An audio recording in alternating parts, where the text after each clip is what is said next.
Selesai. Selesai.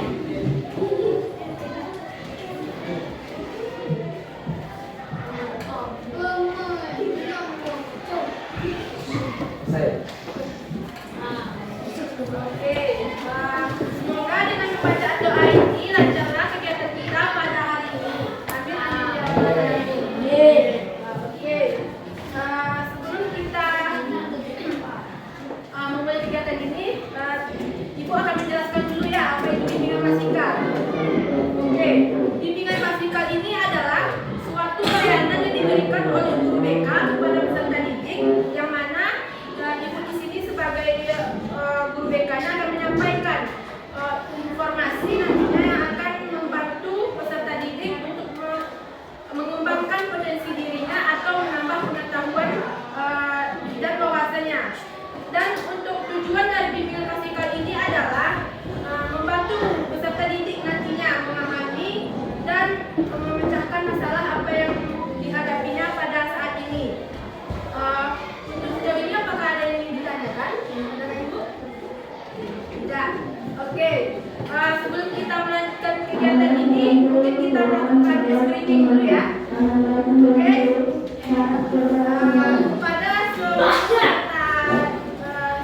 silakan berdiri.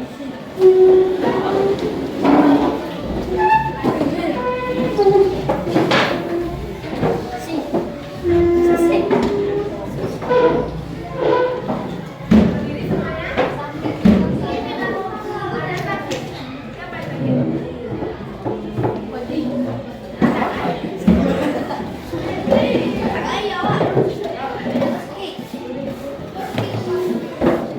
ya, silakan berdiri semuanya.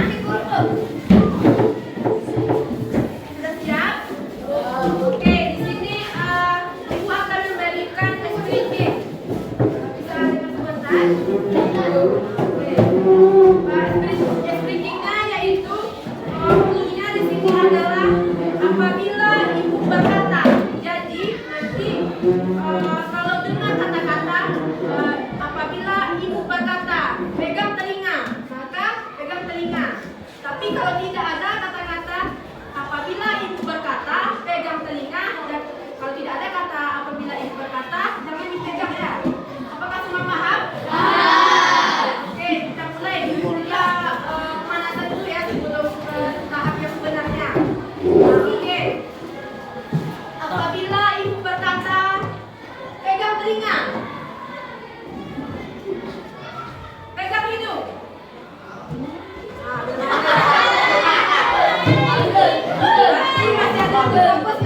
Di sini kuncinya adalah fokus. Ingat, cluenya tadi apabila ada kata apabila Ibu berkata pegang telinga, maka dipegang telinga. Oke? Oke, kita ulangi sekali lagi. Apabila Ibu berkata pegang mata.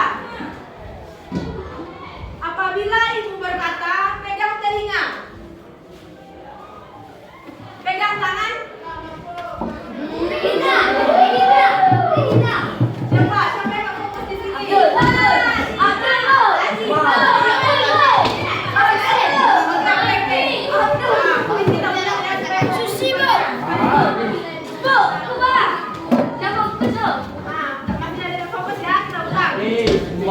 Selanjutnya, apabila Ibu berkata pegang hidung. Apabila Ibu berkata pegang mata. Silakan diturunkan tangannya.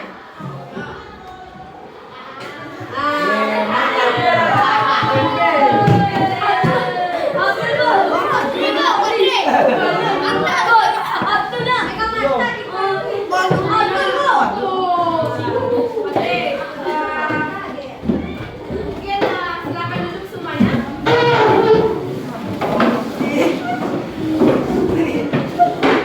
Oke, banyak fokusnya di semuanya dia. Karena tidak ada kata tadi apabila Susi berkata tangan duduk. Ini tadi ya, cukup lama berdirinya. Oke, apakah semua sudah siap? Apakah masih ada yang kurang fokus? Fokus kan semuanya? Oke.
di sini langsung saja materi yang akan Ibu berikan yaitu cara belajar efektif. Oke, sebelumnya di sini ada yang tahu apa itu belajar? Yang tahu silakan angkat tangannya. Apa itu pengertian belajar? Ya, silakan.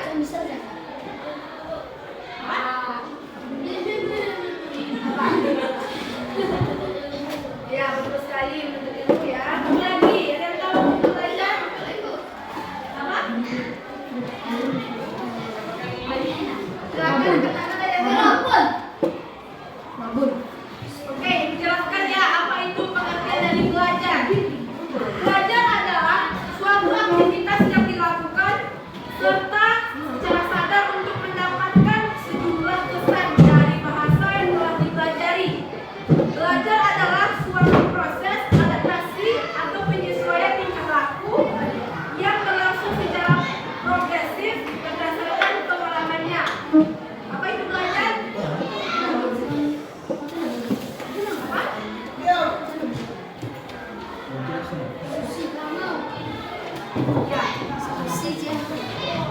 Ya, oke, kakak Ibu berarti ya. Dan di sini ada itu belajar secara efektif. Apa itu sih belajar efektif itu?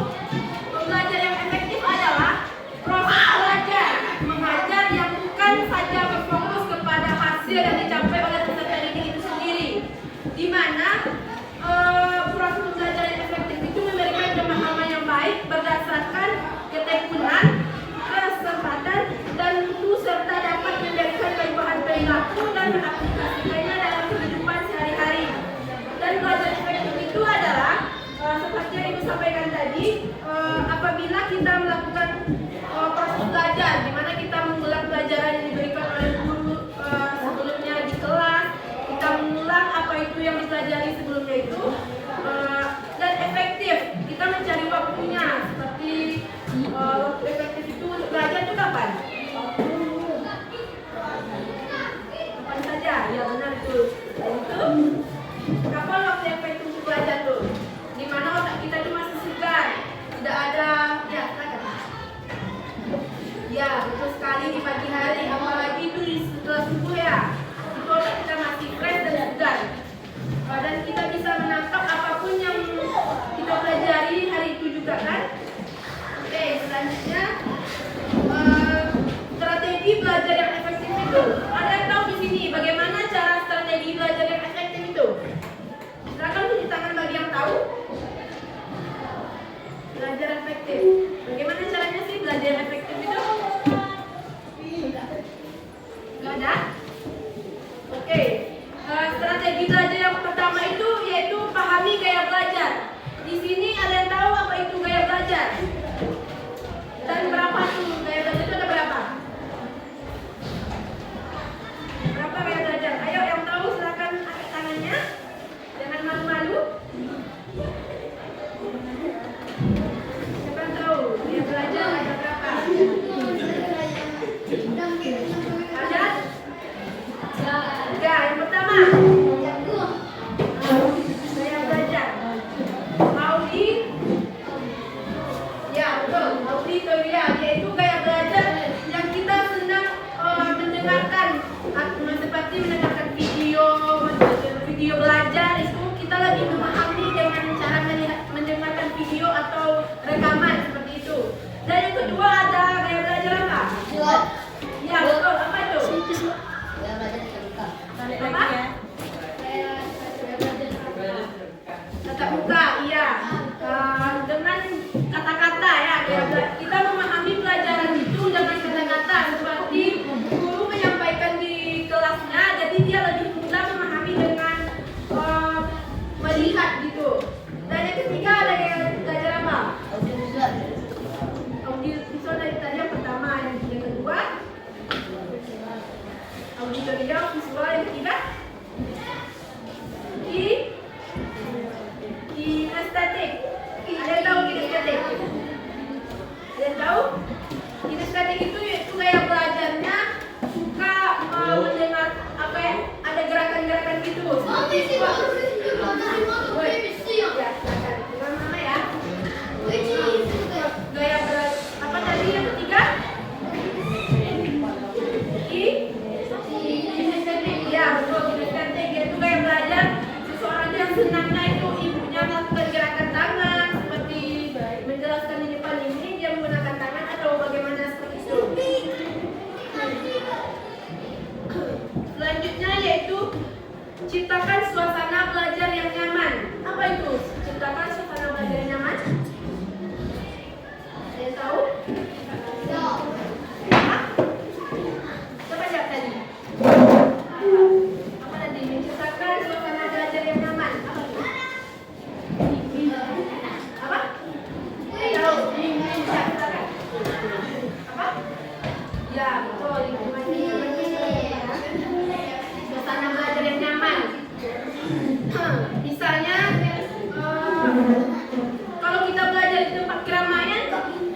bisa belajar di tempat keramaian?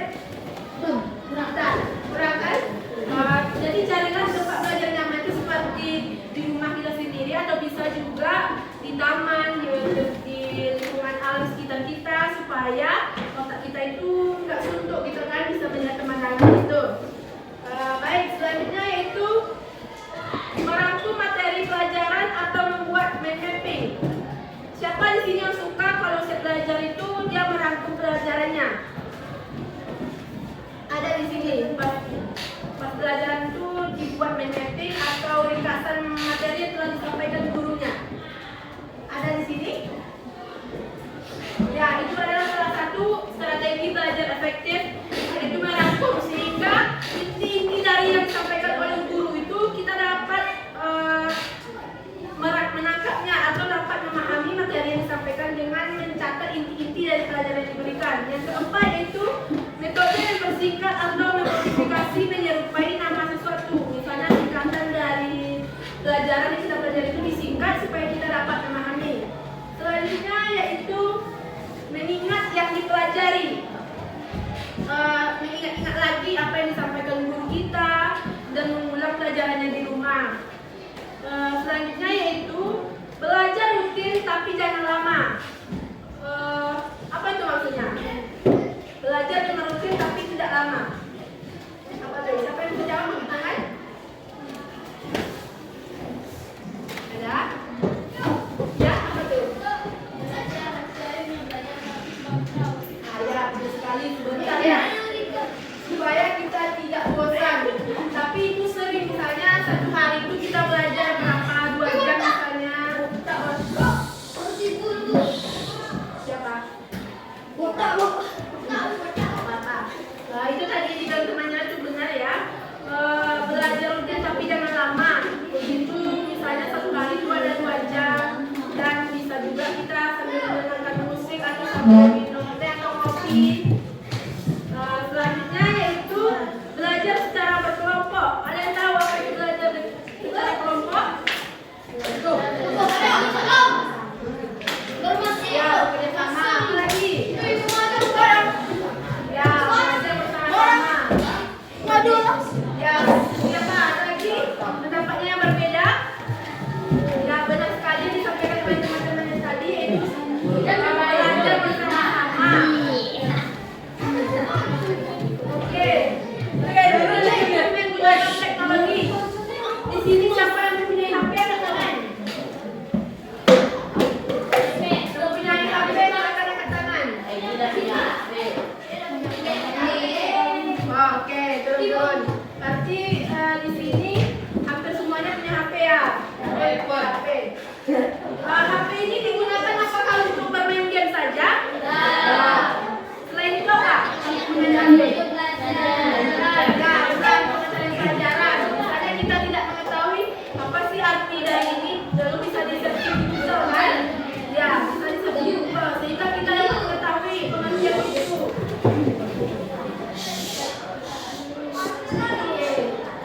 Apa tadi itu? Menggunakan teknologi untuk apa? Ya, belajar materi. Selanjutnya yaitu membuat jadwal belajar. Siapa yang di sini yang ada membuat jadwal belajarnya? Ya, apa contohnya membuat jadwal belajar itu gimana caranya sih? Apa? Senin, misalnya belajar apa? Ya, gitu. Project.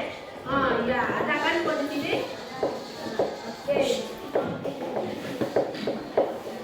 Selanjutnya yaitu faktor yang mempengaruhi hasil belajar. Apa sih faktor yang mempengaruhi hasil belajar itu? Ada yang tahu? Faktor yang mempengaruhi belajar kita apa tuh?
Faktor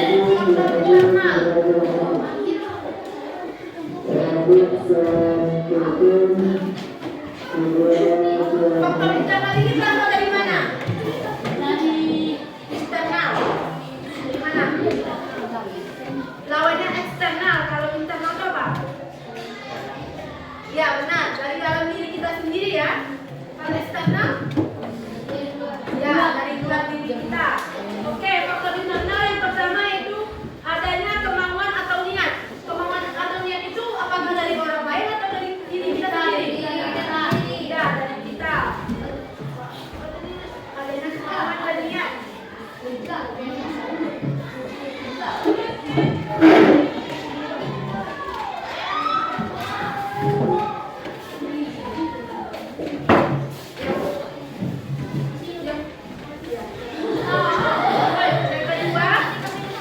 Fisik atau jasmani? Apakah fisik dan jasmani kita mempengaruhi hasil faktor yang mempengaruhi ibadah? Tidak? Ya, apa tuh? Kenapa sih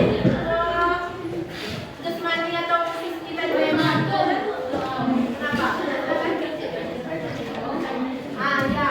Kalau kita sehat, otomatis kita belajar itu semangat dan fokus kan? Ya, nyaman. Kalau kita sakit, pasti belajar itu nggak bisa kan? Ya. Faktor fisik dan jasmani.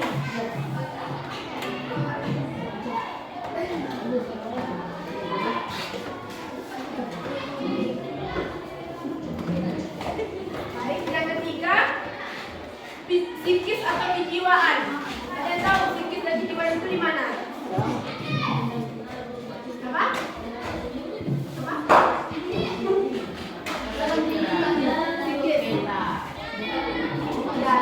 Atau hati kita ya. Kalau hati kita senang, belajar itu mudah nggak? Ya. Kalau hati kita gelisah, ya silakan. Tidak tenang kan kalau hati kita tuh misalnya lagi ada masalah dan sedih gitu, pasti belajar kan?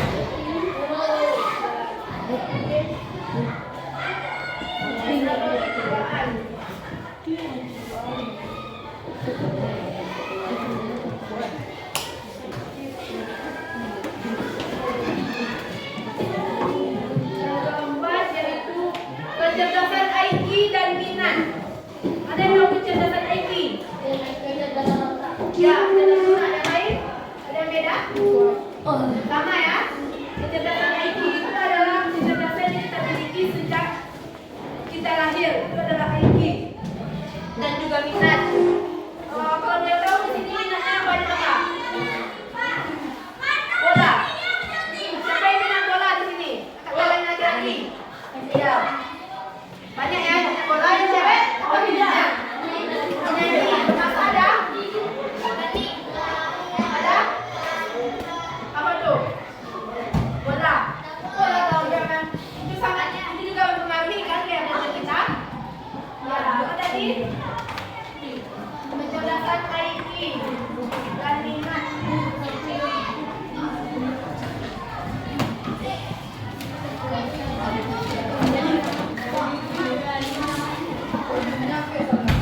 Oke, selanjutnya kita masuk ke faktor eksternal. Apa tadi faktor eksternal tuh? Ya, dari luar. Faktor eksternal.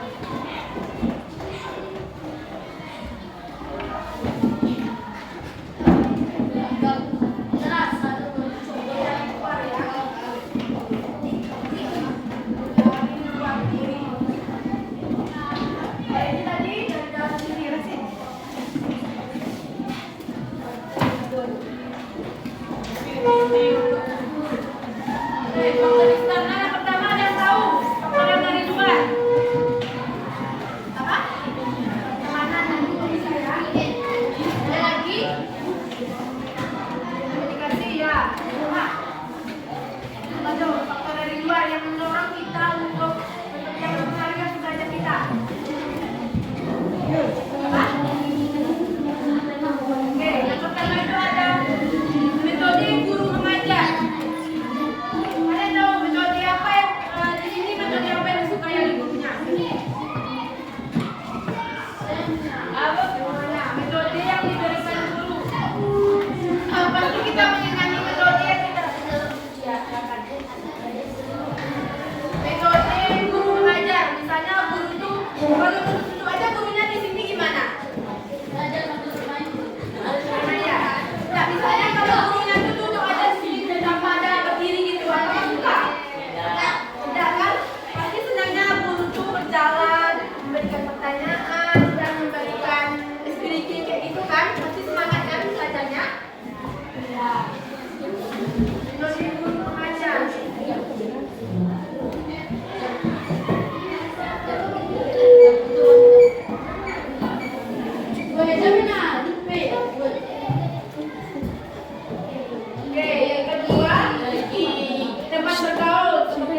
itu?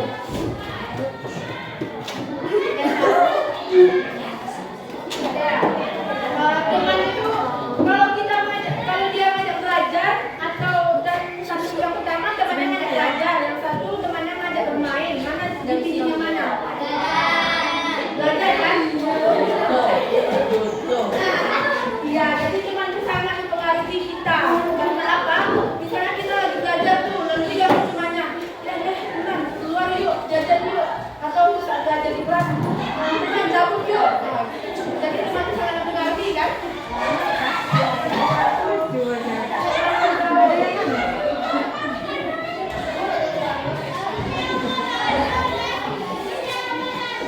Yang ketiga, yaitu ruang kelas atau fasilitas. Di mana ruang kelas ini sangat mendukung. Seperti kelas anak-anak yang semuanya ini sudah rapi kan? Kalau dia itu berantakan, aku semua belajar nyaman. Tidak kan? Kita pasti akan diisi dengan misalnya tidak sampah atau di kelasnya nggak ada daftar tiket, nggak ada apa, pasti kita belajarnya nggak semangat atau nggak senang gitu kan? Kita yaitu ruang kelas dan fasilitas.